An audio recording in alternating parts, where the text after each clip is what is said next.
Simu yako ikiingia kwenye maji like this, usipanic kabisa. Fuata process ambazo leo naenda kukuweka uwanja ili simu yako iendelee kuwa salama wala maji yasiingie ndani ya simu. Hii simu yangu imeingia kwenye maji. Mimi bila kupaniki naitoa kwenye maji. Nikishaitoa kwenye maji mzawa, moja kwa moja naifuta na kitambaa kisafi vizuri kabisa, kitambaa smooth. Naifuta maji yote ambayo yapo nje ya simu. Then baada ya kuifuta, moja kwa moja nitaifungua. Kwa hiyo moja kwa moja mzawa, utaenda kwenye Safari au akaunti yako, moja kwa moja utaandika hivi water eject shortcut iPhone. Ukishaandika hivyo mzawa, utasearch. Ukishasearch moja kwa moja itakuleta hapo mzawa. Utachagua hii hapa kama unavyoona, hii hapa shortcut ya Siri. Utaibonyeza moja kwa moja, imeandikwa Siri shortcut, then water eject kuna sehemu imeandikwa get shortcut. Utabonyeza get shortcut mzawa, then baada moja kwa moja hapo ita load. Kisha load mzawa, utaisubiri.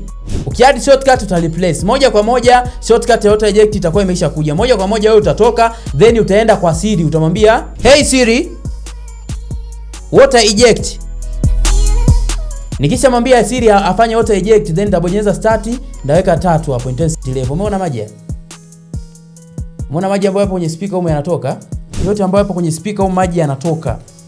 Bila kuwa na application yoyote, bila kufanya kitu chochote. Kwa hiyo maji yote yanatoka. Then Siri atakwambia bana water eject successful au unsuccessful kama unavyoona.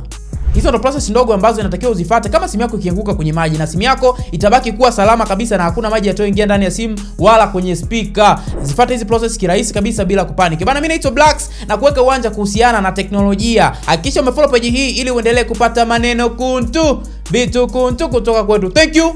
Na nimemaliza.